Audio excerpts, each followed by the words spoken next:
Part 4, The Last Battle. Chapter 1, The Negotiation. Day 1 of the negotiation. Lair, San Diego. I pray to the ancestors and the gods to guide me every day. Being a chief hunter is new to me, and the first plan I need to work on is to figure out how to liberate the Nivens. This is not an easy task. The journey to Kanelan was not without its challenges, but we have finally reached the Kanelan gates. It was time to demand an audience with the Emperor, but as Kino had already informed us, the Emperor was not in the Kanelan Palace but instead in Thea, searching for the last dragon's egg. Last night, the Kanelan sky glowed in orange haze, and I could only attribute this to the eruption of the Thea volcanoes. Lamare had been thoughtful upon seeing the sky and said it could not have been. I wrote it a long time ago, why is it only happening now? She had said. I did not understand what she meant. This morning, even as Sisus rose, the sky was still dark. Ashes had covered the ground, and I could still smell the putrid sulfur that the lava brought with it.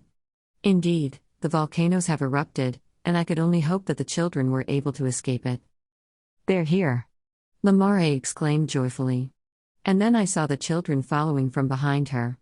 Kino, Pyper, Mayo, and Dogen were all here. And Kino was clutching at A. What is that? Is that A? Dragon, yes, Lamare said. They were able to take him from McQuinn's storm. It's such a small creature now, and it needs to be tended. We must not let him get a hold of it. I was perturbed by how comfortable Lamare called the Emperor by his first name. Dricus, Kino said. We're naming him Dricus. Mayo was likewise beaming. It's such a cool name, he said. I was the one who suggested it. You will be in charge of it, all three of you, I told the children. The three of them were all nodding acceptance. And what about Elder Mayan? Lamare said. He was there with us, but then the volcanoes started erupting, and we had to leave fast, Dogen said. We wanted to save him, Pyper said. We really did, Mother. But we couldn't find him anywhere. Lamare turned to Kino. Can you try to search for him? See how he is? Kino's eyebrows nodded in concentration, then after a while, he said, I can't sense him. I will try again later. Chief Hunter, Romeo interrupted. I have some news. The Emperor has returned to the Kanelan Palace. This means we will proceed with the negotiation. We are ready with our terms. We will meet him tomorrow. Please make the arrangements, I said. It will be done, Romeo said before leaving our midst. As soon as Sisus rose the following day, our group started the preparations. Romeo had sent word that we were demanding an audience with the Emperor. We were to meet on neutral ground, where we would state our negotiation terms. Imagine my disappointment when instead of the Emperor, it was the Emperor's advisor, Turan Aragor, whom I came face to face with. Lamare was still wearing a cloak, and this was not taken kindly by Turan. You didn't tell me that you will bring with you a sorceress, he said. Take off your cloak, I told Lamare. I sensed some hesitation from her, but she heeded when I glared at her. It was Turan's turn to be surprised. You're alive, he said. Now, this changes things. Yes, I'm very much alive, she said. Inform the Emperor and tell him that he must agree to our demands. That the flag of Nivedin will rise again and the ghost town will be no more. The province shall be allowed to trade again with the other provinces. Second, there will be no more attacks on the province and its people. And third, that the Kanelan Palace shall recognize the rule of the chief hunter in Nivedin. The Emperor will be pleased to know that you are alive, my lady, Turan said. Regarding your demands, I'm certain that he will not be so pleased. But these things, he will hear from me. He stared straight into my eyes. 2 days, that's how long we're willing to give you to think this over, I said.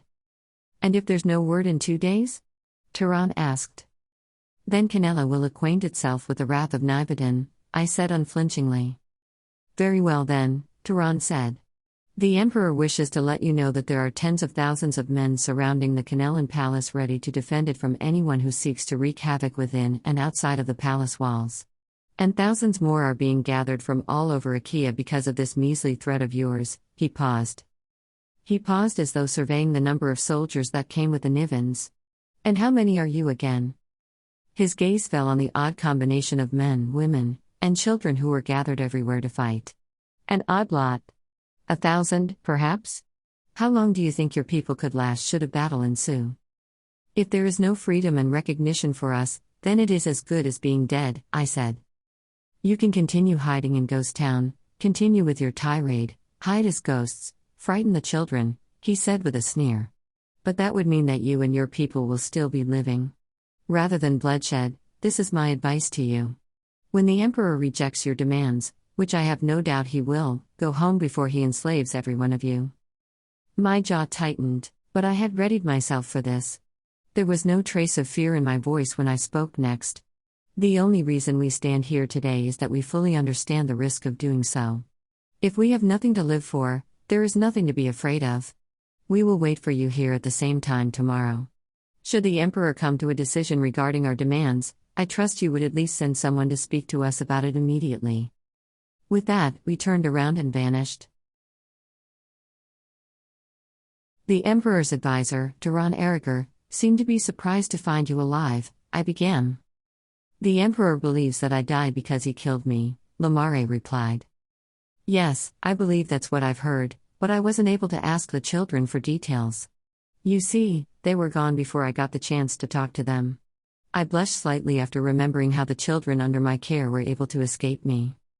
I want to apologize for what had happened before. When my people learned that the Emperor was after your son, they got scared. We all got scared. The Emperor had once tried to kill all of us, and your son's presence in Nivedon endangered everybody again. So you sent him away? Lamare said, suddenly in an icy tone. A boy of roughly 15 moon turns was being pursued by the most powerful man on the land, and you decided to send him away? You could just as easily turn him invisible with your power. I didn't get a chance to do that. The decision was left hanging because Kino, Pyper, and Mayo fled from Nivedon as soon as they heard from the others, I said. Lamare's eyes did not soften. As a mother, what would you have done? Would you have spoken against your husband if he had decided to send my son away? I would not have endangered your son's life. Lamare breathed slowly, probably relieved about what she heard. Could she have understood the difficulty of having to choose between one person and a clan because once before, she did this as well? There were 6 other men with Lamare and me as we waited for the Emperor's advisor. The leader of the rebel group, Jor Pasap, stood by us. He looked ready to fight, and while his hair had grown ashen, his body remained robust, so much that it was pretty hard to put an age on him. Romeo also stood beside us. Should the Emperor decide to send word to us, this would be where we would talk about it. If no one from the Kanelan Palace comes, and there is still no word from the Emperor, the Nivens will have no choice but to rise against the Kanelan Palace. Whether that works against our favor or not, it will not matter because we have already started this fight. Should we decide to call it off now, none of us would be pardoned so easily. Each of us will be tried for treason and executed as soon as we are captured. The bell tolled, signaling that it was already 3 o'clock, but nothing stirred. We stood silently waiting until the silence was broken by the sound of the palace gates being opened. A soldier bearing the palace's insignia rode in front of the entourage. He was followed by 12 soldiers. Taran Eriger galloped ahead until he reached the front of the Emperor's men. I watched as Taran dismounted from the horse and walked steadily towards us. It would have been a good sign to see the Emperor here, but Taran will do.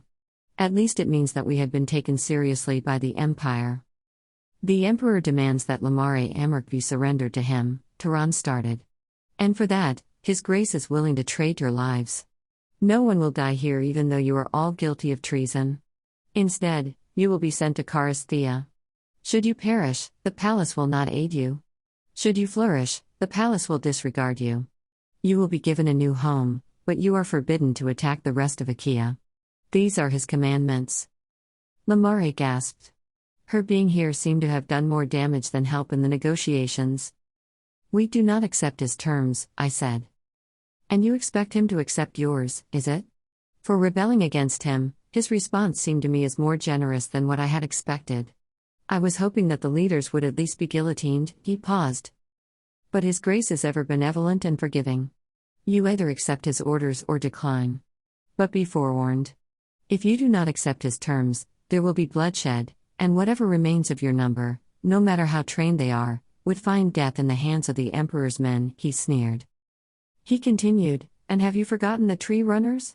Those creatures have skin like the bark of trees and leave all swords blunt. How do you expect to fight them? And when you lose the battle, the Emperor will still take Kino Amark, so I am telling you, it makes no sense to protect her. I assure you, my lady, what the Emperor is offering is generous and kind, and any wise leader would be happy to take it. Lamare's face paled. Turan mounted his bay and said, offering his hand, Lady Lamare? Lamare swallowed. No words escaped her, but it was clear from the way her eyes were bright and wide that she was dreading having to make a decision about it. No one is going with you, Turan Aragar, I said. My people will not succumb to the Emperor's mad wishes. We have laid down our terms. I will give you another day to think about your decision. We will see you again tomorrow and wait for the final word from the Emperor. With a pounding heart, I turned around, and one by one, my entourage followed me, leaving Turan staring after us with a sneer on his face.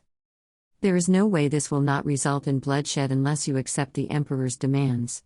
He shouted for everyone to hear. I quickly halted my horse, turned to face Turan again, and said, Moon turns ago, the Emperor made our province bleed without warning, killing more than half of the Nivens. We will not let that happen again. We are ready for bloodshed, dear advisor. Remember that when you counsel the Emperor. Lamare Amark. I had a hard time sleeping after meeting with the Emperor's men earlier today. It had been so long since I last saw McQuinn storm Aaron, and as I tried to remember everything that had happened between us, it was difficult not to shudder. When we got married, it felt like I was living in a fairy tale. This man, handsome and rugged, possessed a very potent power.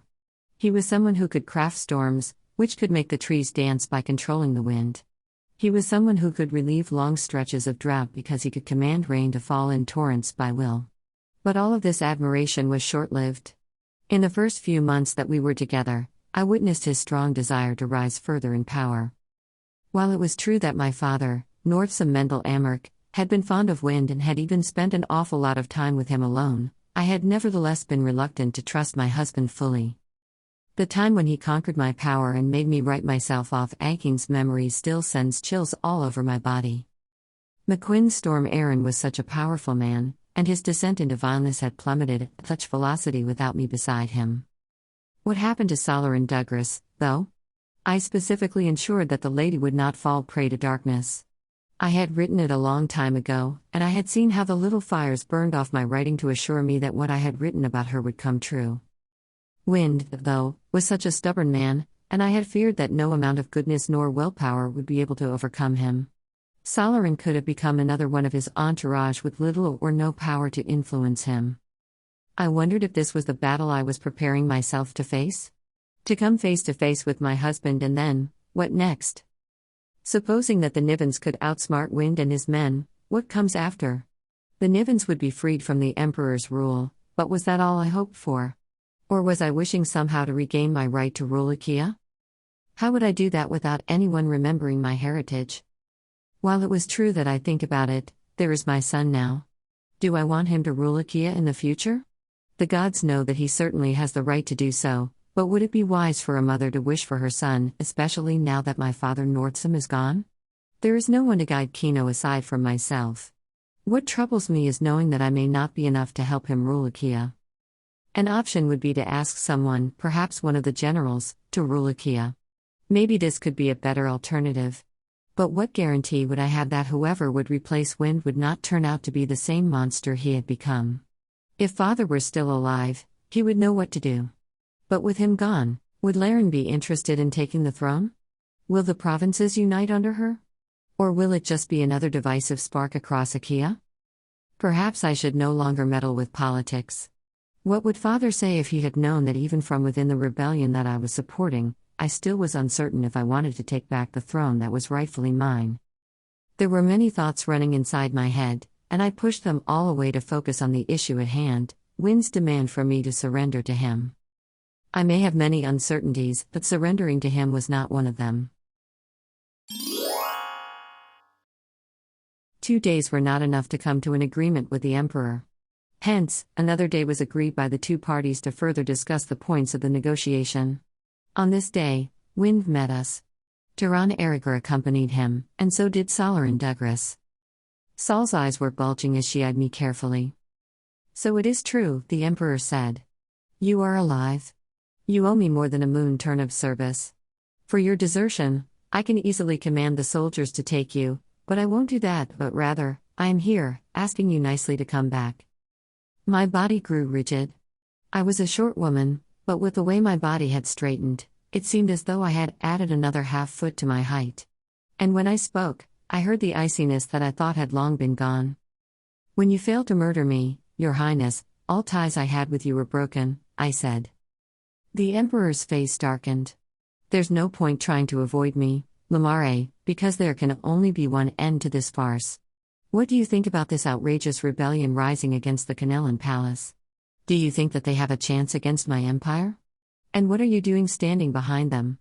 The reason they are still alive is that I have not commanded my generals to vanquish them. You were once a great warrior and leader, Your Grace. My father believed in you before, but how you made him trust you was something that I could not understand until now. Lamare, Lamare, Lamare. You've always believed in self-sacrifice. What's stopping you from sacrificing yourself now?" He said, sneering. "You know that I am only here because I need your power." "My power is gone," I replied. "When I died, I lost it." "Impossible," Wind said in a soft voice, as though he could not reconcile that it could happen. "If I have it, do you think that I would have the courage to face you when I know that you could easily bend me against my will and force me to serve you again?" Saul was listening all the while. "My Lady Saul," I began. "Perhaps you do not remember me at all, but there was a time that while your loyalties were to this man, you nevertheless acknowledged that I was your princess, the next in line, and had served me so faithfully. What has become of you? If I call upon you now, will you come to serve me?" Saul's face flushed. "My lady," she said. "Just like in the past, I vow to serve the Emperor. Only the Emperor. Whoever holds the throne holds me too." "When you say that whoever holds the throne, do you mean rightfully so?" I spat out. Saul's face turned crimson. "If you are not going to serve me, tell me, why have you come here, Lamare?" Wind asked. "I am here because I stand with the Nivens. I stand for the oppressed. I am not here because I wish to demand my right for the throne. I am here to support the rights of others. You have killed me twice, McQuinn Storm. First, when you erased me from the memory of all Akeans, and second, when you put your hands around my neck. I am here not because I wish to take away from you what is rightfully mine, but because I wish to gain my freedom from you and the nightmares that you still give me. But most importantly, I am here because I wish my son to be freed from you." I was trembling all over. "You ordered him to be killed, and to this day, that is an outstanding order. I want you to rescind that. Let your people know that a generous and kind emperor never meant to harm a 15-moon turn boy. Let my son live away from you, and I vow that I will do everything in my power to keep him as far away from you as possible." Kino Amark knows his heritage by now, and he is second in line to the throne while I stand first. But what is an empire if it means that there's always this fear of vengeance from unknown hands? That is not the life that I wish my son to have. So I implore you, give the Nivens what they are asking for. Give them their freedom. Give them back the province that they used to have, and vow that you would not ravish them again nor engage them in war. If you do that, my son and I will not bother you in this lifetime." McQuinn Storm Aaron. There was something about what Lamare said, something about the Niven blood. And then the memories came flooding in. It was a long time ago when I had these conversations with the former emperor, Northsam, who believed that the Nivens would take from him his empire at some point. He had no idea how this would happen nor why the Nivens would betray him. So what he did was he ensured that I would take the empire from him, temporarily. Northsam had referred to me as a promising young man. I was powerful, and my power grew more potent each day. His loss of power was not because of me, because it was he who did it to himself. Before Northsam relinquished his power to me, he told me a story of how he came to father a child. Northsam discovered a way to travel to the dreaming world, and there, his attention was captured by the Mima, a being that held all the knowledge about Akene powers. She was an infinite being. Her face was untouched by age, and she had always looked like a woman in her prime. It did not matter that she had lived as long as time itself. But she was never to love, never to fall prey to any man's charms. It was only Northsam who was able to make her fall in love, for how could she resist him when Northsam's power was charm itself? Northsam had once told the Mima about wanting to have an heir. The Mima, in her innocence, bedded him and bore a child. When the baby arrived, happiness filled her heart. She had not known how lonely her life had been in the dreaming world until the baby filled her days with joy. But before the baby reached a month old, Northsam came to the dreaming world and stole the baby girl away. The Mima was enraged once she learned that Northsam had taken the baby, but there was nothing she could do because she was not allowed to set foot outside of the dreaming world. Every day, she suffered from the pain of losing her baby. This emotion was new to her, and she did not know how to control it, so she was driven by this unfathomable loneliness to set foot in Akea to search for her baby. As soon as she came out of the dreaming world, her hair turned from golden blonde to white. She noticed that her hands showed signs of wrinkling. Her immortality was starting to vanish, and before she could become mortal, she stepped back to the dreaming world. By then, the damage had been done. She had aged, and only her eyes had remained youthful. Had she stayed longer outside of the dreaming world, perhaps she would have died. Since then, the Mima had seldom roamed the dreaming world. In most instances, she keeps to herself and minds not the Akenes who enter her realm. Only when she is sought would she come out of hiding, and even then, she would hardly stay for a long time to converse with anyone. Northsam was left with an heir. He named his daughter Lamare, and he prayed to the gods that she would be given great power.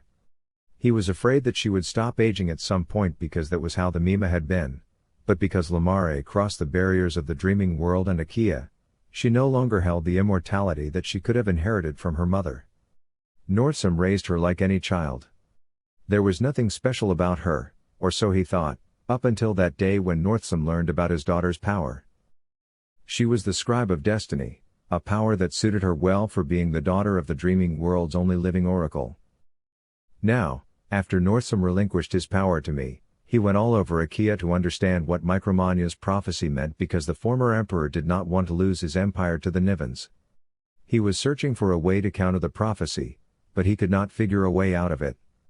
When Northsam came back to take the empire, he could not anymore, because why would I give it to him so easily? He had been a fool, and fools do not deserve to rule Akea. He went into hiding again. At this point, many rumors began circulating about his death, about how I killed him.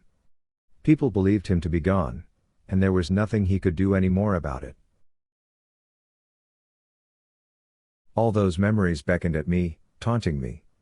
Was Northsam wrong all along? Would there even be this prophecy if he had not meddled with fate? That out of the Niven blood, Akea will rise again? I tore at my hair at the thought that what Northsam wanted to avoid was actually a result of his own scheming hands. And was I a victim to all of this? It cannot be like this. I rose to power because it was my destiny to rule. It matters not who among these Nivens would succeed should I perish. What is important is that I get to kill them all first. I thought I did that a long time ago, but I was mistaken.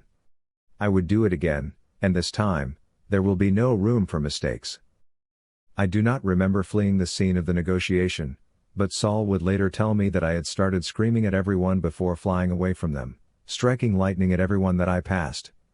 Like a madman, she said. I will not give up now. Akea is mine alone.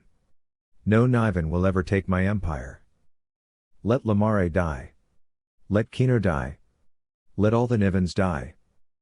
And when they are all dead, I will instruct my guards to kill anyone else who has even just an ounce of Niven blood in them. It will be the law. It will be my law.